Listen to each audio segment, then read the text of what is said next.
Okay, we're back to Kirby's Dream Course. Now we're going on to Course 2, which I found to be a little frustrating if you want to get the gold medal on, but it's still a pretty simple course. We're going to get introduced to a couple of new obstacles here. We see some familiar eyes, or eye, rather. But first we're going to check out this new enemy type. Now we're seeing floating enemies. Obviously to hit those, you have to use a chip shot. This is a pretty simple hold to start us off. Now, you don't want to go full power here, because if you go full power, you'll actually fly right over the enemy there entirely.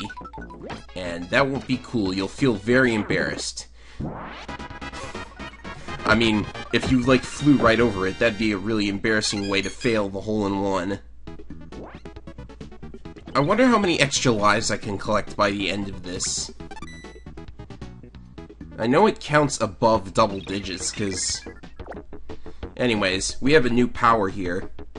This is the Spark ability. And this hole is pretty much set up to introduce the Spark ability pretty nicely. These trees are annoying, so I'm just gonna spark right through them.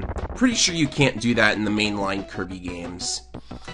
I'm pretty sure you've never been able to actually use Spark against Wispy Woods anyways, unless it's a boss rush or something. Anyways, we wound up right underneath that pumpkin enemy, which is just fine. If we use a chip shot, we'll go right through him.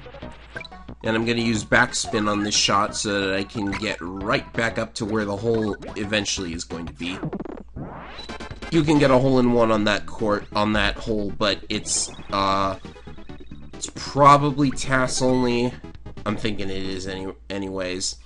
I've never managed to replicate a TAS only hole-in-one, or at least a hole I think is TAS only. So this hole has those spinny tiles.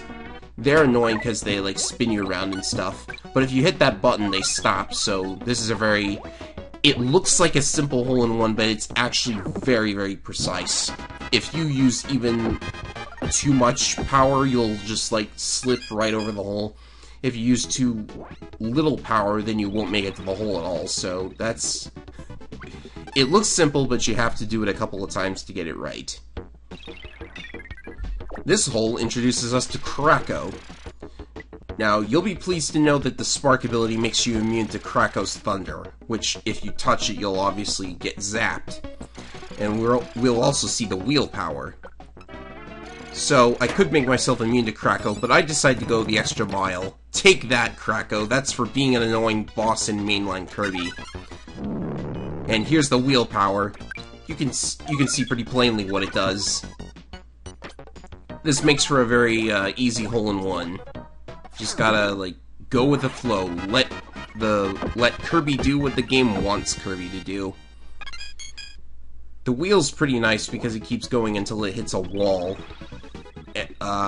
And at which point you just stop in place. Unless you're on a slope. Now this hole, there's a hole-in-one method for this hole, but do you see it just looking at it? Because I sure don't. I learned about this hole's hole-in-one method a little while ago, right before the LP, in fact. And I'm gonna try to do what they want for the hole-in-one. This is obviously not developer intended at all. If you don't do the hole this way, then you're looking at a 3-shot hole, and I don't want that. I want to do this in 2 shots. So, let's kind of just see what this shot is supposed to be.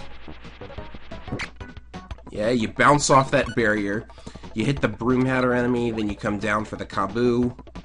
I know all the enemy names. Now, you're supposed to use wheel there somehow, but I didn't want to take the risk. I'm just gonna use kind of a trick shot to get these last 2 enemies. You gotta use a kind of curved shot with a chip shot, which will control the direction you bounce in, which is pretty cool. Hit the first enemy, and we bounce over the sand trap and into the hole. The sand trap really slows you down. You can't putt over the sand trap at all. So, 7 shots and there's only 3 holes left. I believe the number of shots you need to make the gold medal appear is 14? I think it's 14. I got 15 on one of my practice runs and got silver, so... Another hole-in-one... Oh, well, this hole-in... well... We've seen Parasol before, but I never used it until now. This is what Parasol does. You can control yourself in the air as you glide down slowly towards the hole. But I messed up and didn't actually go in the hole. I think I needed a little, I think I needed to use Parasol sooner. But still, we have plenty of leeway for these last two holes. So that enemy is floating. If you want to go after the floating enemy first, then be my guest, but what you're supposed to do is just use this shot. Timing isn't very important because there's a huge window for getting past the Gordo. So you have to make that shot slightly off-center or else the green will push you away from the hole. And this is also another shot that needs to be very, very precise. You have to practice it a couple of times before you like actually know what you're doing. So on to the final hole. So we're 4 for 7 in hole-in-ones. I say we make it 5. Yeah, we kind of want to avoid going into Krakow there, but this should be alright. That new obstacle there is a air vent. It's pretty self-explanatory. When you go over it, you get blasted into the air, like so. Those things are annoying. Accounting for them is very, very important if you want to get any holes-in-ones, and I thought I was going to miss it, but fortunately I hit the rim of the cup there. So that was a very good run. 5 out of 8 hole-in-ones, and the other 3 were all 2s.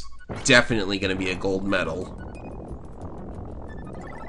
It took a couple of tries to do this well on course 2 because, like I say, for most of these shots, if you're off by just a little bit, you're going to be taking a couple of extra strokes.